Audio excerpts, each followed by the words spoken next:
6.17.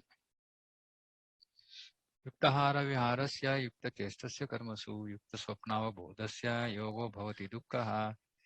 He who is regulated in habits of eating, sleeping, recreation and work can mitigate all material pains by practicing yoga system.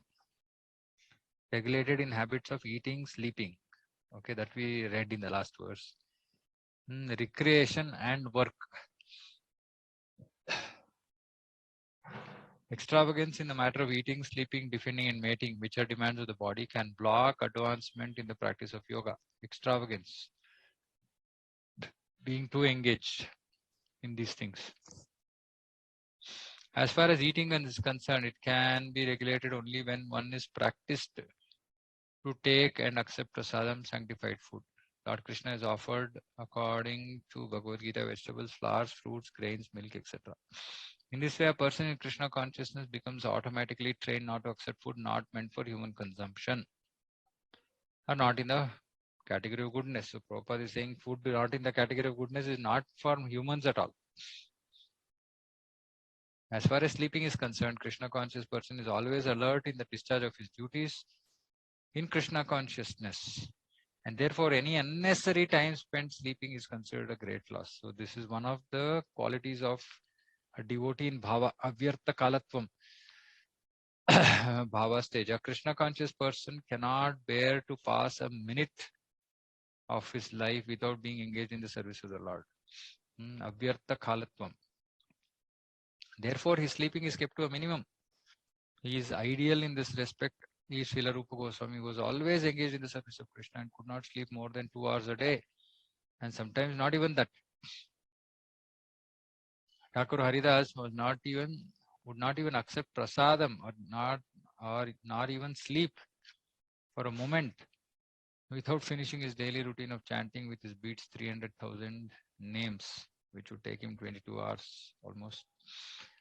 As far as work is concerned, a Krishna conscious person does not do anything which is not connected with Krishna's interest.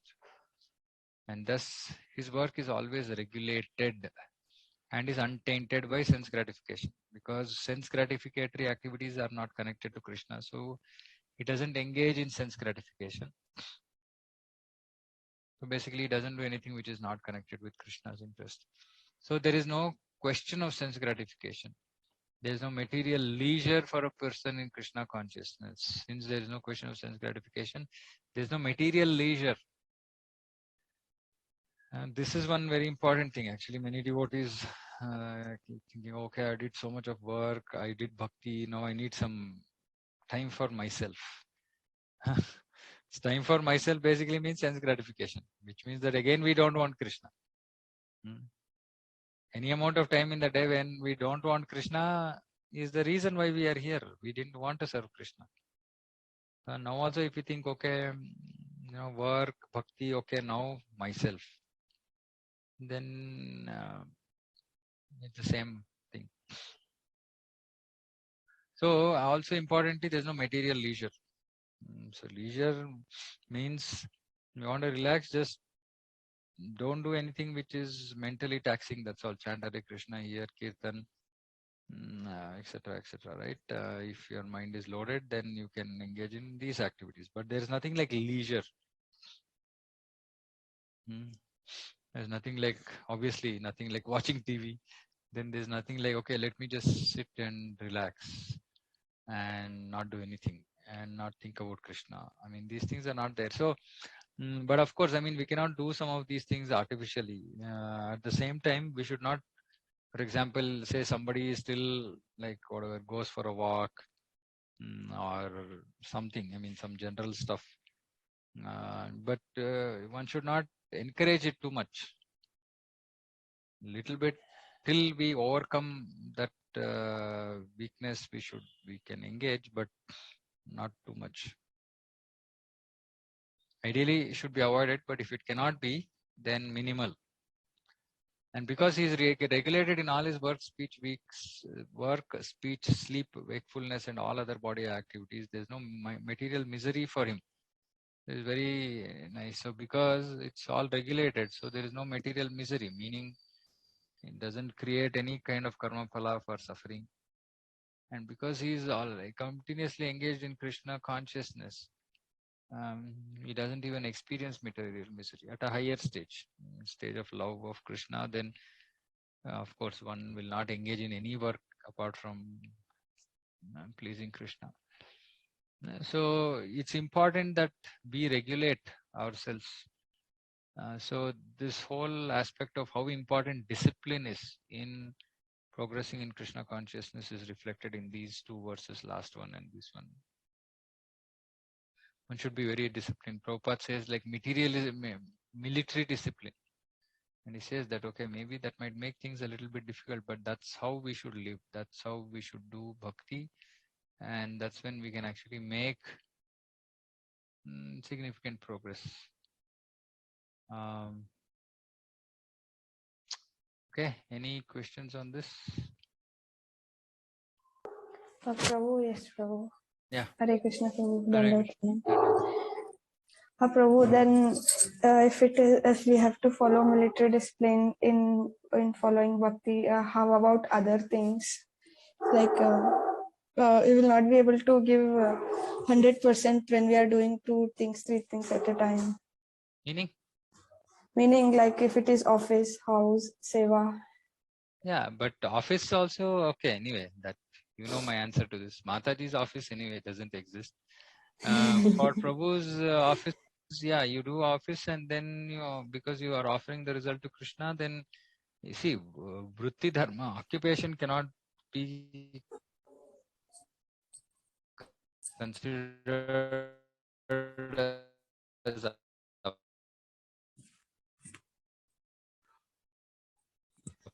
separate from Krishna consciousness, seen from that perspective. And as long as the Lakshmi that is being earned is not being used in sense gratification, it is actually service, because then you use that money to serve other devotees, etc. So it's not, it doesn't have to be considered that way. So unless only if you are engaging in sense gratification, then all these considerations will come. Even in work, we should not get too engaged in work, so engaged in work that of course, I mean, it's very difficult, but we shouldn't become too engaged such that our consciousness is fully work consciousness. Of course, I mean, software jobs are extremely difficult and extremely demanding. So if you are in that kind of a job, inevitably your consciousness will be like sucked into work. But whatever we are doing for Krishna, and we should do it properly. But I mean, okay, so this verse is talking about military discipline. Whatever we are doing for Krishna, we should do it properly. We should have a clear schedule, etc., etc. No, all these things have to be maintained. Of course, then there are challenges about we also have to deal with other people in the house, take care of things, not be like, especially Matajis have to be very, very careful the way they have to learn to balance everything. It's very tricky, especially if Krishna conscious ladies is very very sensitive. I mean, and everything has to be taken care. And yeah, just Prabhupada once said, like, a lot of Matajis were going for book distribution without taking care of their babies, and Prabhupada said, your first service to Krishna is taking care of your baby. Then you do book distribution, then you do preaching, then you do this, that, and all that. So house service at home is the first responsibility for Mataji. Then other things, right? So the priority is clear. It's not that we can do everything under the sun, right? So we have to be very clear what we should do, what we should not do, etc. Okay, Prabhu. Yeah, Prabhu. Okay. Okay. Anybody else has anything? Should we move on? Okay. Okay, 6.18. Yada vinetam chittam atmani evavatistate nisprah sarva kamebhyo yukta ityuchate tada. When the yogi, by practice of yoga, disciplines his mental activities and becomes situated in transcendence, devoid of all material desires, he is said to be well established in yoga. Mental activities of the mind. So no misbehaving even in the mind, and situated. One has to be situated in transcendence. Transcendence means here Krishna is saying devoid of material desires. We said to be well established in yoga. The activities of the yogi are distinguished from those of an ordinary person by his characteristic cessation from all kinds of material desires, of which sex is the chief. So one has to stop all kinds of material desires, of which sex is the chief. This we already discussed, only for procreation and not for sense enjoyment. A perfect yogi is so well disciplined in the activities of the mind that he can no longer be disturbed by any kind of material desire. He can no longer be disturbed. We should become so strong. End of third chapter, we already discussed this. We should have spiritual strength to be able to do this, for which we have to stick to serious, sincere sadhana. This perfectional stage can automatically be attained by persons in Krishna consciousness, as stated in Srimad Bhagavatam. Savamana Krishna Padara Vindayor Vachamsi Vaikunta Gunanu Varnane Karau Harer Mandirama Janadishu Shrutim Chakarachuta Satkatodaye Mukunda Lingalayat Darshane Drishau Tadbritya Gatra Sparsha Anga Sangamam Granam Chatatpada Saroja Sorabe Srimad Tulasya Rasanam Tatarpite पादौ हरे क्षेत्र पदानुसर्पणे शिरो ऋषिकेश पदाभिवंदने कामं तु चदास्येन तु कामकाम्यया यतोत्तमश्लोक जनाश्रया रतिः. King Ambarisha, first of all, engaged his mind on the lotus feet of Lord Krishna.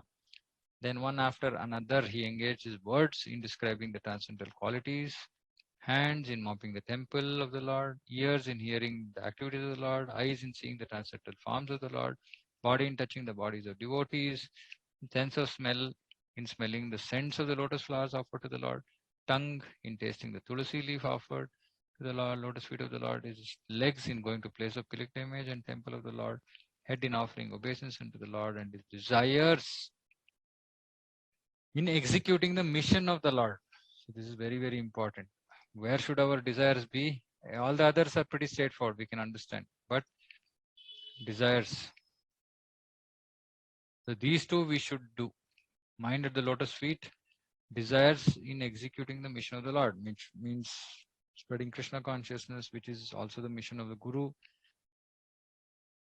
All these transcendental activities are quite befitting a pure devotee. So we should always be thinking about this and engaging all our different sense organs, parts of the body and mind on the lotus feet of the Lord. The transcendental stage may be expressible subjectively by the followers of impersonal path, impersonalist path. That means that the impersonalists cannot experience this transcendental stage, right? But it becomes very easy and practical for the person in Krishna consciousness, as is apparent in the above description. So he cannot experience all this, because he doesn't engage his body like this in Krishna service. So he cannot express this transcendental stage by his experience, because he's not so engaged. But Krishna conscious person is engaged, as is apparent in this example of Maharaj Ambarish. Unless the mind is fixed on the lotus feet of the Lord by constant remembrance, such transcendental engagements are not practical, not possible. In devotional service of the Lord, therefore, these prescribed duties are called archana, or engaging all the senses in the service of the Lord. The senses and the mind require engagements. Simple application is not practical. Simple application means simply keeping ourselves away from sense objects, like just refuting everything, but not engaging in practical devotional service will not help, because that artificial renunciation is very temporary. It is it's incomplete also, so it will not last for long. So simply we should not just sacrifice things, saying, oh, okay, this is not this I should not do, that I should not do this. No, but use everything in Krishna's service and engage in practical service. That is very, very important. Practical service means Shravanam, Kirtanam, etc. Not simply keeping ourselves away from sense gratification will not help us, because it will be temporary and will fall from that situation. And the senses, so because senses and mind require engagements, you cannot just keep them idle. You have to engage them. That is why devotional service, it's not devotion, it's devotional service. Not just mind, but also body, also intelligence. Everything should be engaged in the service of the Lord. Therefore, for people in general, especially those who are not in the renounced order of life, transcendental engagement of the senses and the mind as described above, is the perfect process for transcendental achievement, which is called Yukta in Bhagavad Gita. Yukta means connection with the Lord. So this is possible just by engaging ourselves like this in devotional service. So how do we discipline mental activities? By focusing the mind, by engaging the mind in the lotus feet of the Lord. Or here also it is said, mind is fixed on the lotus feet of the Lord by constant remembrance. How is this constant remembrance possible? By chanting Hare Krishna. So that is why Prabhupada, Chaitanya Mahaprabhu came and gave this process, powerful process. Because otherwise we will just simply forget. We don't have the peace of mind to think about Krishna, meditate on his form, etc.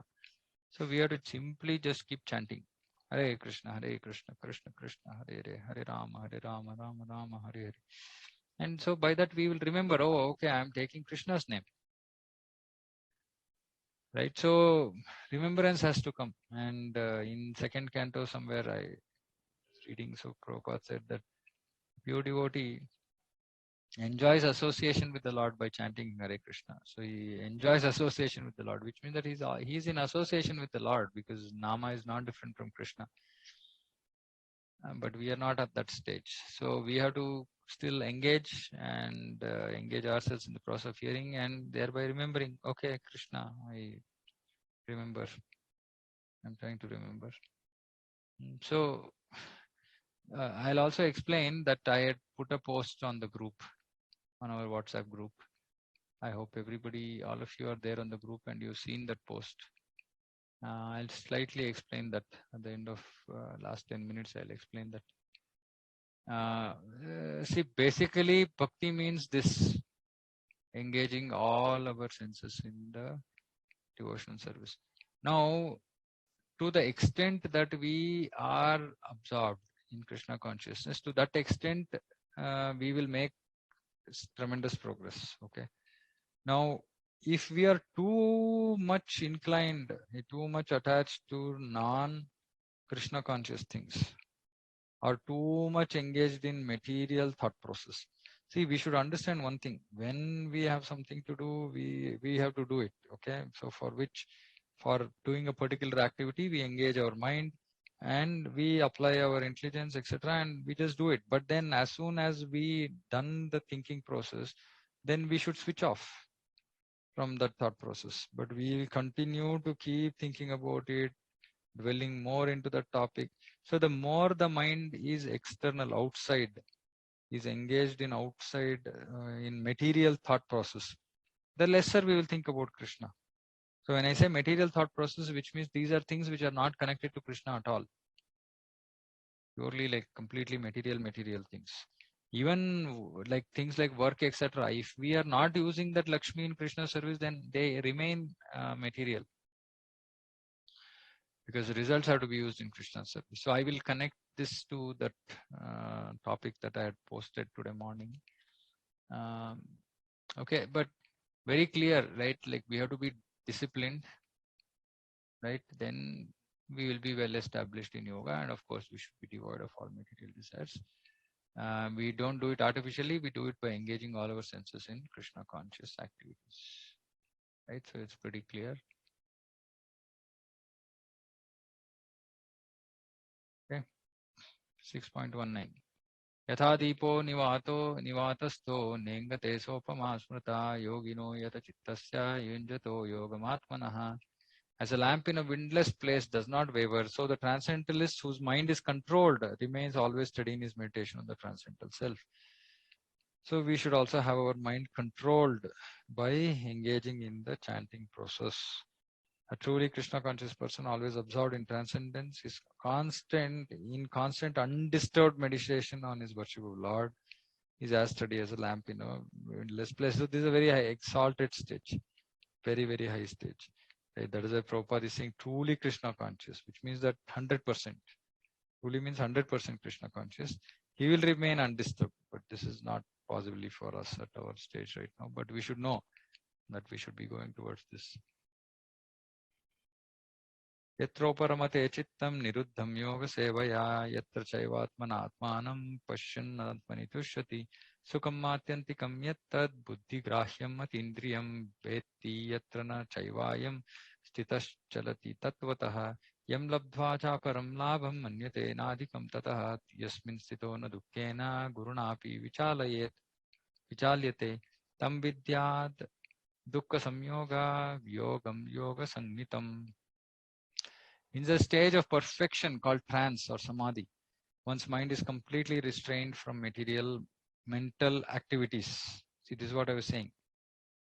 In the stage of perfection, one's mind is completely restrained from material mental activities by the practice of yoga.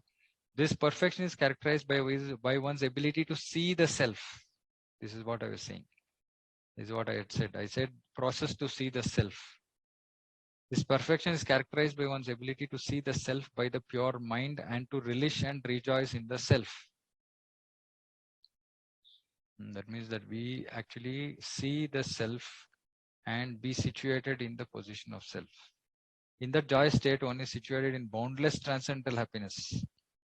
Joy state, because Atma is Sachidananda, Ananda. It's a joy state. Our non-joy state or pathetic state is because we are associating with this material body and mind. Disastrous. But in that joy state, we will experience boundless transcendental happiness. Boundless, like there's no limit. Realized through transcendental senses. So now, see, we should understand in this stage of samadhi, we actually experience with transcendental senses. Established thus, one never departs from the truth. And upon gaining this, he thinks there is no greater gain. One never departs from the truth. Truth means I am servant of Krishna, I need to serve Krishna. We will not depart from that. And we know that there's nothing else to be gained. See, this is very, very important. So we should know what is our goal, what is it that we want to achieve. Being situated in such a position, one is never shaken even in the midst of greatest difficulty. So nothing can stop the devotee. He's not shaken up by anything. He will just continuously be fixed in his bhakti.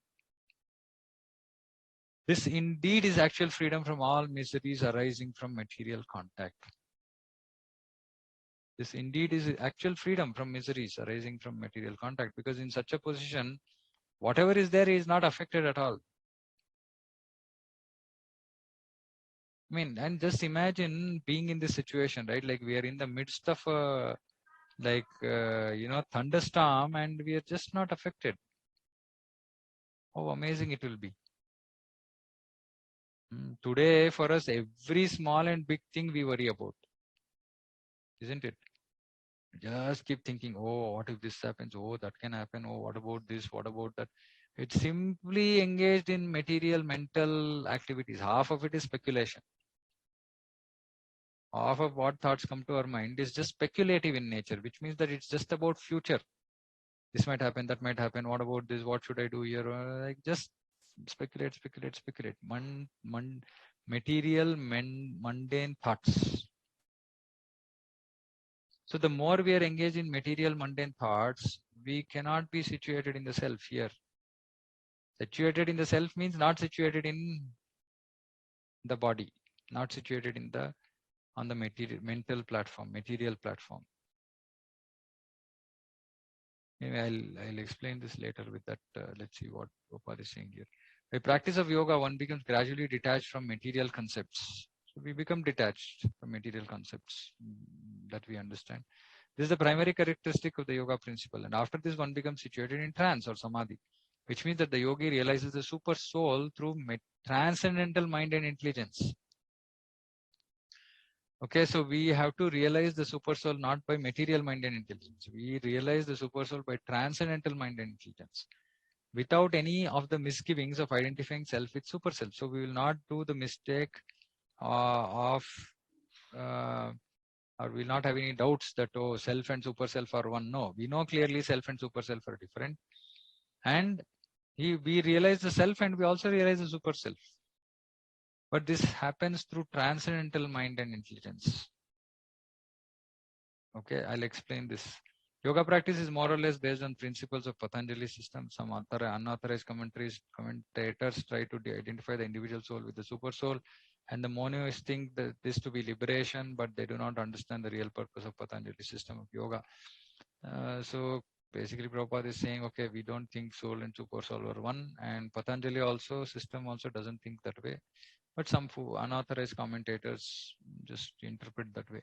There's an acceptance of transcendental pleasure in the Patanjali system, but the Monists do not accept this transcendental pleasure. Monists are Advaitavadis. They don't accept transcendental pleasure because for them we are Brahman and we have to merge into Brahman. There's no question of transcendental pleasure. They have a sense of some Brahmananda which is like very trivial. They can't understand this pleasure because this is in connection with Lord as a person. Because they can't understand this pleasure because they have fear of jeopardizing the theory of oneness. Because then if we now start engaging in happiness of the super soul, then it will be like, oh, I am different from super soul. Then that will kill their theory. So they will not engage in this. Anyway, we are okay with that. The duality of knowledge and knower is not accepted by the non-dualist. Okay, this is also okay. This is corroborated by Patanjali, the famous exponent of yoga system. The great sages declare this in Yoga Sutras. Okay, so basically here is saying that there is transcendental pleasure. So it's not material pleasure. So there is transcendental pleasure. Even in Dhyana Yoga also there's transcendental pleasure. Absolutely in Bhakti Yoga there's transcendental pleasure. Now for us to come to the transcendental pleasure, we have to raise above the material. That is the whole point. Again, I'll just read the purport and then explain that part. That Chit Shakti or internal potency is transcendental. Purushartha means material, religiously, dharma, artha, kama, moksha. Okay, oneness with Supreme is called Kaivalyam. But according to Patanjali, Kaivalyam is an internal transcendental potency by which the living entity becomes aware of his constitutional position. So Antaranga Shakti, basically for us Kaivalya means Antaranga Shakti. But for Monists, Kaivalya means becoming one with the Lord. In the words of Lord Chaitanya, the state of affairs is called Chaito Darpana Marjanam, or clearance of the impure mirror of the mind. Okay, this is interesting. So this this clearance is actually liberation, or Bhava Maha Davagni Nirvapanam. The theory of Nirvana also preliminarily corresponds with this principle. The Bhagavatam, this is called Swarupena Vyavastiti. Okay, I will summarize some of this. The Bhagavad Gita also confirms situation in this verse. After nirvana or material cessation, there is manifestation of spiritual activities. So for us, nirvana is not the end. Nirvana is a preliminary stage. Nirvana is basically Brahma Bhuta, basically material cessation. We have to stop material engagement, then spiritual activities will start, our devotional service to the Lord known as Krishna consciousness. In the words of Bhagavatam, Swarupena Vyavastiti, the real life of the living entity. Maya, illusion, is the condition of spiritual life contaminated by material infection. Spiritual life contaminated by material infection is Maya. So we should not be contaminated by material infection. We should achieve material cessation. Liberation from this material infection does not mean destruction of the original eternal position. Patanjali also accepts this by words Kaivalyam, Swarupa Pratishtha va Chit Shakti Riti. This Chit Shakti or transcendental pleasure is real life. This is real life.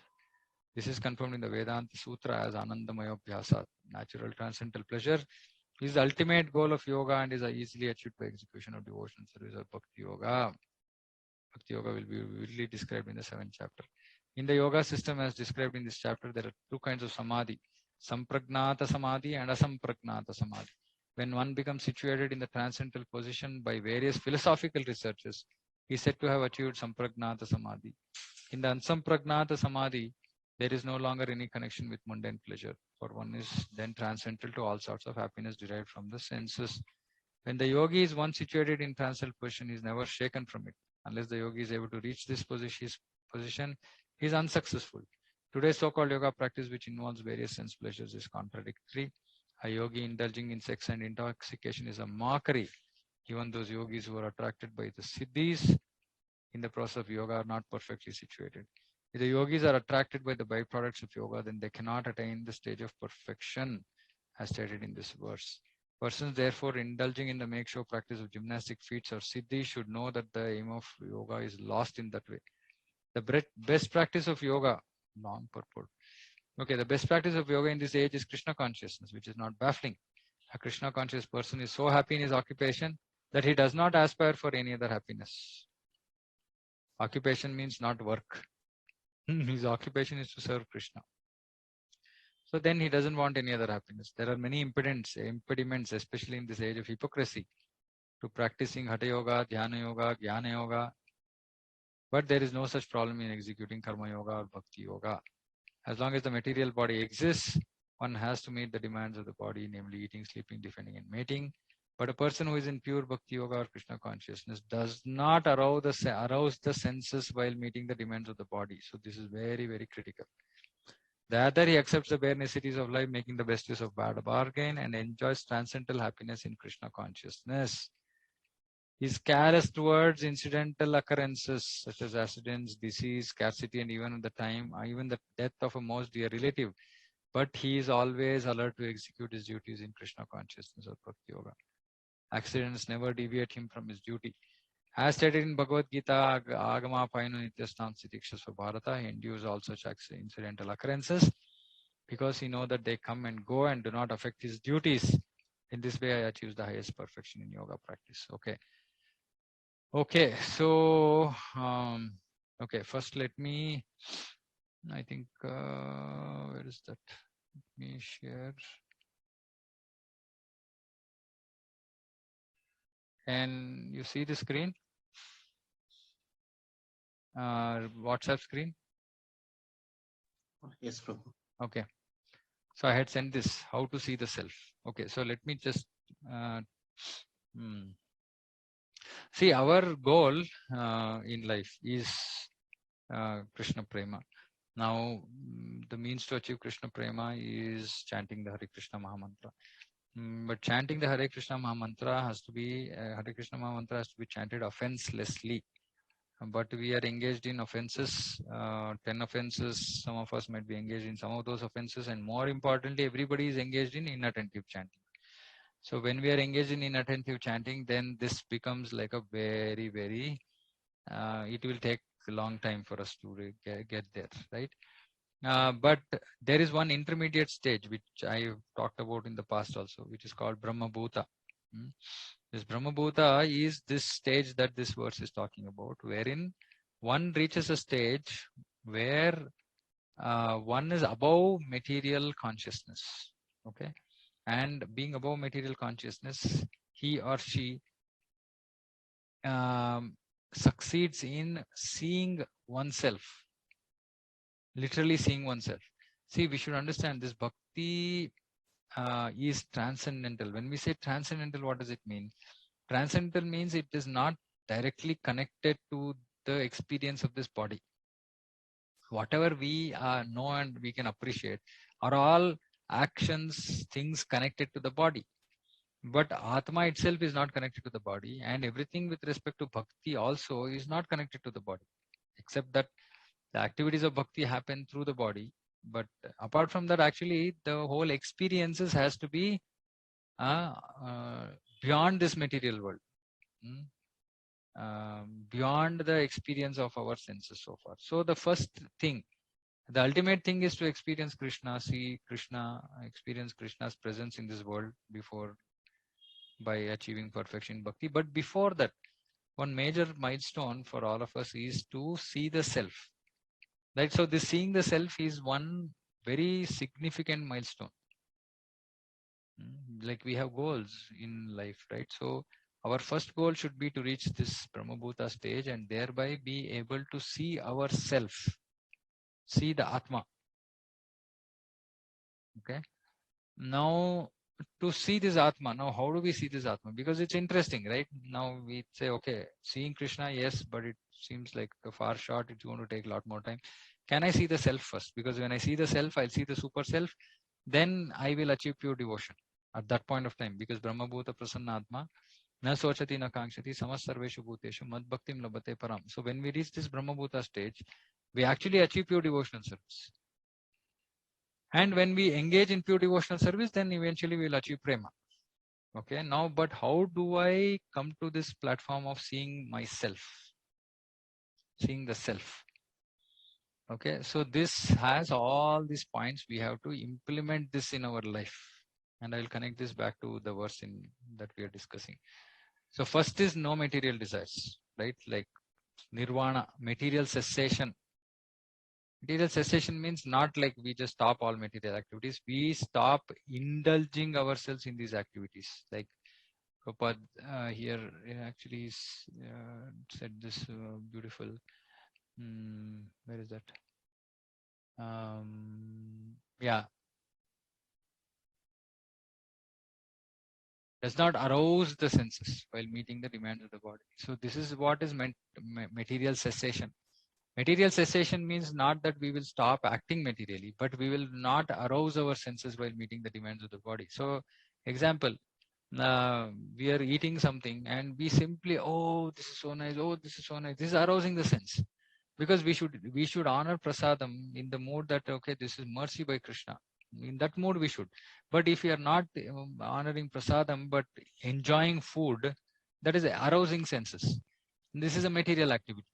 Okay, so any activity that we are doing where we are arousing the senses, which means that it is not done with the mode of Krishna consciousness, has to be given up.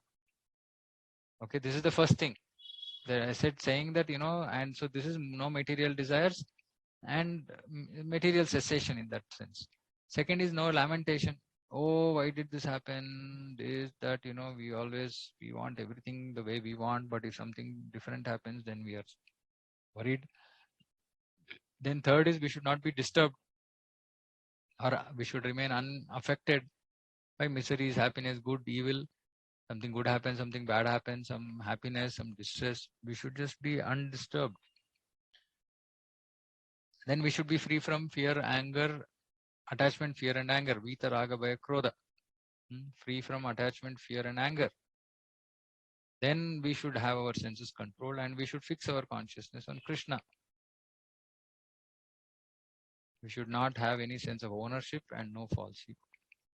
Now, if you are able to do these, okay, let me say again, no material desires, no lamentation, not being disturbed by material situations, being free from attachment, fear, and anger, senses controlled, and fixed consciousness on Krishna.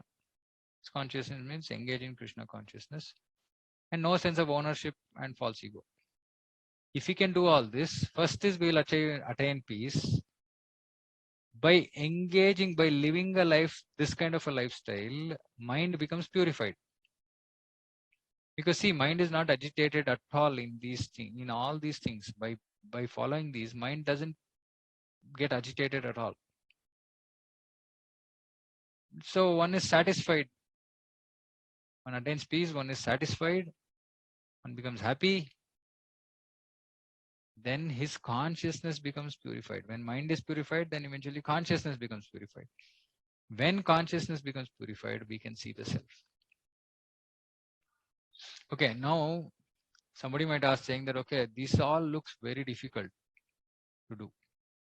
This looks very difficult to do. I'll answer this in two ways. One is, first, we have to have a motivation to put effort. So our motivation should be that before I can see Krishna with my eyes, I have to see myself.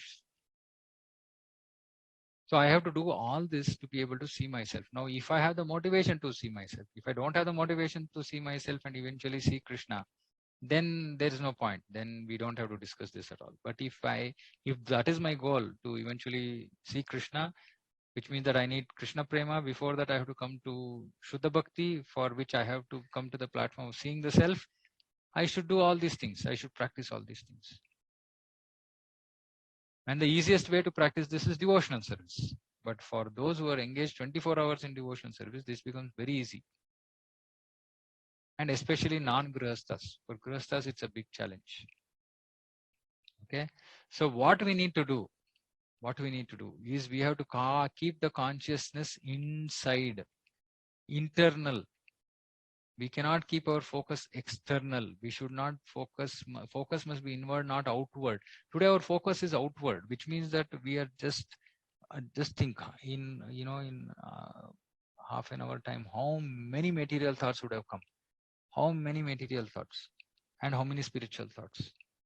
So our our thoughts about Krishna consciousness is very less normally compared to material thoughts.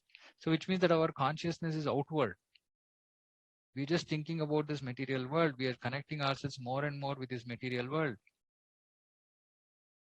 So we should be more is inward. We should be more thinking about the soul, Krishna consciousness, thinking about Krishna. So, but if we simply do chanting for 2 hours and then 22 hours in a day, we are outward, we can't achieve this seeing the self business.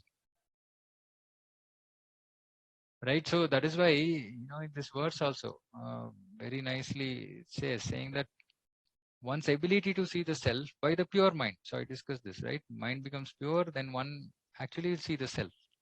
And then we can actually relish and rejoice in the self. This is just Brahma Bhuta, just knowing that I am Brahman. I am not this. Why this joy here? We actually realize that, oh, I don't belong to this material world. All these years I was struggling, living like, like so much of struggle and, suffering and this and that. Now we suddenly become joy. So I don't belong to this material world. I've realized it, right? So then actually bhakti starts. Then transcendental senses, transcendental activities of bhakti, everything starts. But once we have to come to this stage.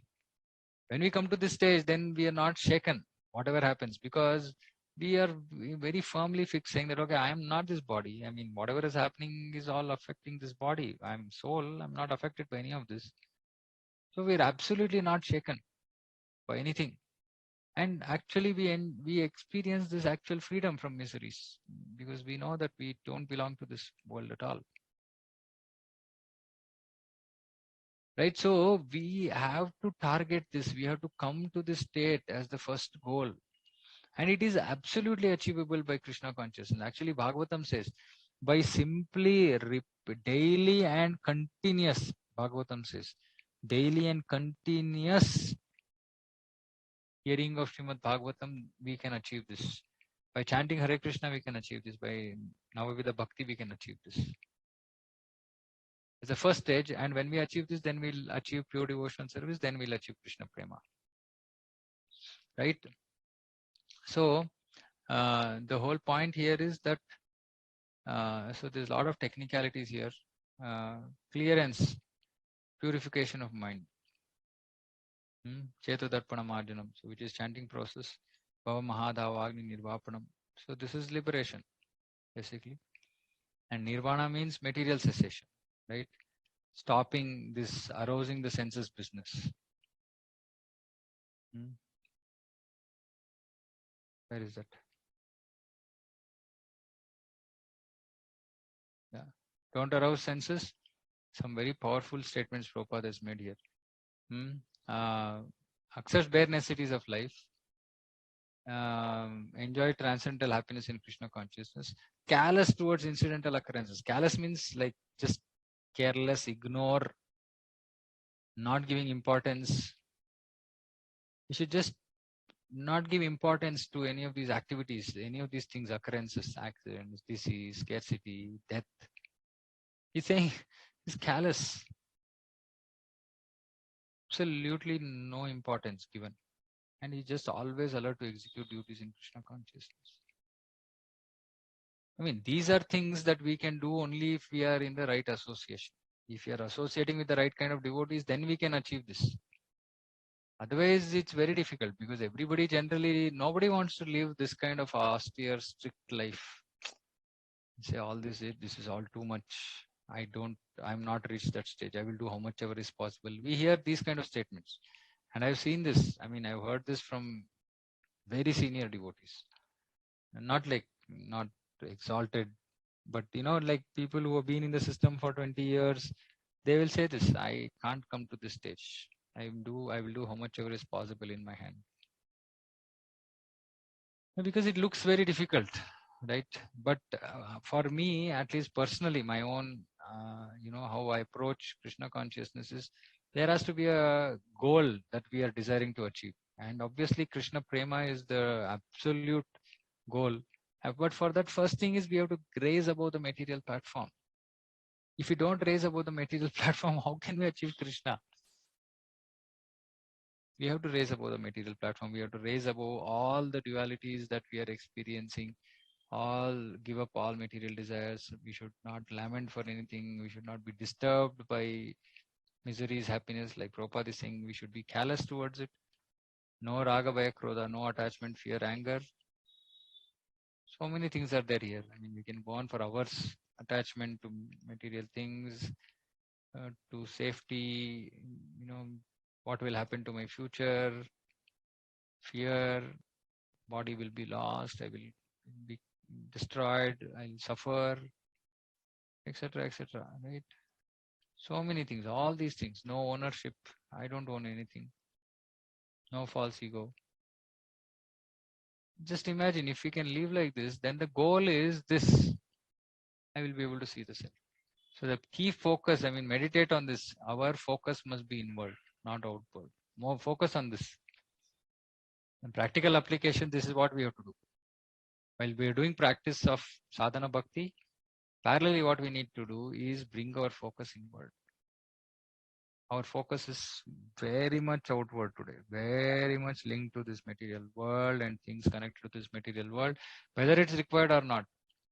When it is required, like I said, we have to engage, then switch off from that. But we will keep going on and on and on. When we attain peace state, is there chance of fall down again? Not when we achieve Brahmabhuta stage, we will not fall down again. But it depends on whether it is mature or immature. Whether it is really, whether we have actually reached that stage or whether we are simply thinking that I have reached that stage. That is important. If we reach that stage, then obviously Krishna will also give tests. So yeah, and when we come through the test and we have remained as fixed as we were before, then yes, we will not fall back. Okay. So I'll stop here. I know it's a very heavy topic, but in case anybody has any questions that I can try and answer, I'll be happy to do that. Yes, bro, I have a question. So, when we say that we have to be callous towards any material misery or even happiness, right? I think material happiness, yes, it is easier to have a callous attitude and be humble by accepting that it is actually Krishna's mercy. But when it comes to miseries, sometimes in Grihasthashram, your family members and other people will not let you have a callous attitude because they will keep on reminding you that this is going wrong and all that. So in spite of our efforts in keeping our mind aloof, we will be reminded several times. And one thing is that sometimes we feel angry that why this soul is continuously reminding us when we are trying to forget it. But it will not stop, right? And at the same time, we also have to avoid anger. So for grahast ashram person, it is actually a very, very incompatible situation, right? That at one end we are trying to keep us aloof from this one, and yeah, and there is adhyatmic klesha, right? Given from other souls. I mean, not desirously also, but because they are not as realized as maybe our stage, or maybe they perceive that misery as more pronounced than us, right? So it's easy to say that we can have that state, but looks to me that in the beginning we have to start practicing even by giving a Nelson eye to it, while we are actually not in that stage internally.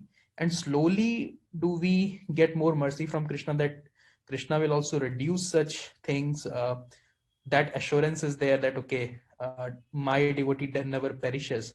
So does that also account for Krishna giving us strength in terms of easing those material situations so that we can focus more, and such instances we will pass the test? What is your understanding on that as per your realization? Because I think it's an important point to discuss. Okay, so multiple things you asked. Mm, okay, so one is this is meant for everybody, right? Grihasthas, brahmacharis. Problem nature of the problem is different. That's all, right? Um, Even in brahmachari ashram, brahmacharis have to report to senior devotees, right? Who will be more advanced, and there the problem will be reverse. We'll be less advanced, then there's a more advanced devotee who will be pushing us in a direction which we will not be able to understand. So these problems are exist. So don't. First thing I want to say is let's not single this out as a grihastha, big grihastha problem and not so much problem for a brahmachari. Second thing is the influence by others, right? See, this is the inward point I'm making, right? See, we are not saying here that we should not do our duties. When Prabhupada is saying be callous, doesn't mean that don't do your duty. He's not saying ignore it. He's saying don't give it too much importance. Do whatever is required. Don't Yeah. get engaged. Don't arouse your senses. Mhm. Right. So it's not about not activity. In fact, these kind of people whom you're talking about, who is constantly reminding you that there is a problem that needs to be solved, they're actually helping you to make progress, because I mean, like, it's Krishna's way to push you so that you will, like, then just you have to, like, it's that, like that prostitute who just, I mean, too much of renunciation, too much, and if major failure, things just basically completely go out of our hands, we will become surrendered. We will just completely resign to Supreme Lord. Right. So see, everything, whether there is a person nagging behind us or not, whatever is required for our progress, that Krishna arranges if we are sincere devotees. So Yeah. first thing is we should stop rebelling, questioning, analyzing too much about people around us and situation around us. Understand that it is all for my improvement, my betterment. Number Mhm. one. Number two, about Krishna's mercy. Krishna's mercy will not be in reducing the intensity of the problem. Krishna's mercy will be in helping you to raise the bar. Right? He will help you raise the bar and not lower the problem itself. Right? So his mercy will be in the in the sense of getting more realization, becoming more fixed in what how you have to live in following those principles, etc. Right? But he will not reduce the, I mean, because already the problem has already been brought down to a level that is absolutely right for you. Right? If when Krishna is saying I'm Name Bhakta Pranashati, it means that I will manage, I will take care of this devotee. So he was already given that karma phala to the extent that we can manage, and which will help us in progressing in bhakti. He's anyway not given us possibly the full karma phala or something beyond what we can manage. So Krishna, we should not expect Krishna, can you reduce the problem further? It's it's very cheap, right? In one sense, right? We should ask him, Krishna, give me the strength, give me the intelligence, give me the consciousness to be able to deal with this problem. Let me raise above this mundane thought process that I'm stuck in. This is what we should pray to Krishna, right? Let me not forget you in spite of these difficulties. Let me become more attached to you. These should be our prayers, right? Not saying, Krishna, please, please, please, please reduce the problem. And Krishna is saying, yeah, but you know why you're getting this problem? No, no, no, Krishna. You done this nonsense in the past. It's okay, Krishna. It's okay. You can do anything. Krishna will say, no, it's not okay. You have to first come out of it. You didn't even do repentance for the nonsense that you've done. Now you are simply asking me to forgive you. No, but you should at least repent. At least you beg, saying that I'm very sorry I did this nonsense, Krishna, because of which I'm suffering. Please help me out. You're simply asking, saying that, like, you have some right, asking Krishna, saying remove this problem, reduce the intensity of problem. That's not the route, right? See, these things are, yeah, I mean, these things have to be, we have to try and implement them. There is no two ways to this. There is no other option. Okay. But the important thing is the drive. That is the point I want to focus, right? What is the motivation for us to put effort to try and do this is to eventually meet Krishna. And we cannot achieve that without crossing this stage. We should understand this is an absolute important milestone for us to cross over. Otherwise, we can't think of going to Krishna's abode or achieving Krishna Prema or any of these. So this is this is mandatory for us. We have to achieve this. We have to cross over this. The best thing is that anyway, all these qualities that are there, right? Material desires, fear, anger, and disturbance. All this is anywhere only connected to the material body. It has nothing to do with the soul. So actually, in reality, we are only in illusion. So the way I was looking at it is, can I use this motivation, saying that I want to see the self, and thereby subsequently I want to see Krishna? Can it help me to actually overcome the illusion that I'm stuck in? Because it's not reality. I don't know if you're able to appreciate this. It's not reality, right? My material body and the conditions that I'm being put through, etc., etc. It's not reality. It's just happening to the body because I, as a soul, decided to commit some nonsense in some previous life, right? Yeah. When I was very attached to the body, but now I'm realizing that I'm not connected to this body. So I'm actually in illusion when I'm suffering when I'm feeling the pain of all these sufferings that are coming to me. I'm actually in illusion. So if the goal of wanting to see myself, wanting to see Krishna, can it propel me to get over this illusion? I mean, unless that motivation is there, this looks like a super tough uphill task.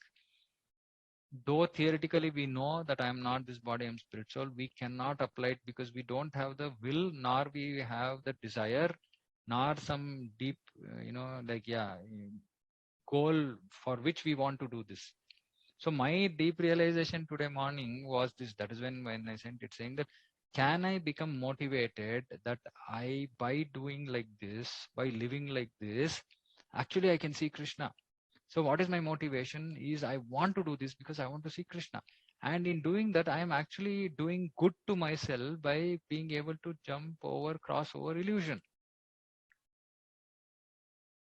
I don't know how many, if all the devotees are able to appreciate what I'm saying, right? Because it's actually very deep.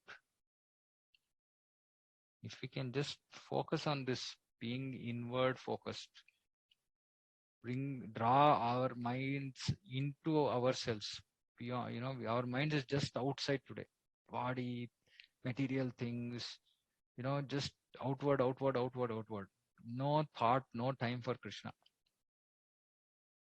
In everything that we are doing, it should be connected to Krishna. Then it is directly Krishna consciousness. And we should always be conscious about that I am doing this not for myself. I'm doing this for Krishna's pleasure. Actually, it's very powerful. Contemplate on this. I mean, you should just meditate on it for keep thinking about it, right? Don't give this up. I'm saying this is, I mean, I find this as the real catapult, right? Like it will trampoline, the trampoline, you jump on it and you will go much higher than what you would have otherwise done, right? So this is like a trampoline. If you can actually get stuck onto this trampoline and jump right, it can actually take us to Krishna. It's very, very powerful. So I don't know. Again, it's just something that I feel very, very, connected to, and I'm extremely excited about this. But yeah, just depends on where we are in our progress of bhakti, that we may or may not be able to appreciate this much. Sorry, it's already 9:30, but it's much clearer now. Yeah. Thank you, bro. Okay. Okay, so Harnath Prabhu, you have a question? Yeah, thank you very much, Prabhu. Like this is the first time actually getting this understanding and this goal. Thing is actually, you told actually this is definitely only through regularly or continuously hearing Srimad Bhagavatam chanting and devotional service, right? Yeah, first is and we actually should like also, and no, one more thing there is, those activities if you're doing constantly, but along with that also our consciousness should be inwards. That is the point I'm making. Okay, right. Both have to be done.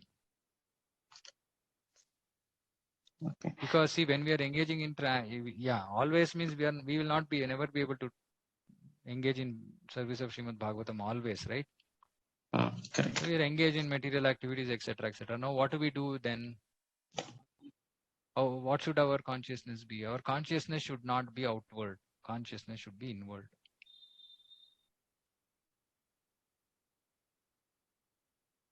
Yeah, but how to like it is? Yeah, and again I'll think and it will Yeah, again. think about this. Think about this. Bhakti will help. Activities of bhakti is absolutely going to make things much easier because we are not artificially trying to do this. But since we are not engaged 24 hours in devotional service, we also need to do the don'ts. So there are do's and don'ts, right? The don't is don't be engaged in material thought process too much. Don't be outward. As much as possible, be inward, which means that always be conscious about that you are not the body, you are a soul, you are, you are working towards achieving Krishna's lotus feet, and this thought process has to be continuously there going on. So think about this. I mean, it's not a easy piece. It's not a easy piece, right? Like contemplate, deep dive. Then we'll discuss again next when we meet. Sure. Okay. Thank you. Okay. Vancha kalpatarubhyascha kripa sindhubhya cha patitana bhavanebhyo vaishnavebhyo namo namaha. Sorry, they extended slightly more. Hare Krishna.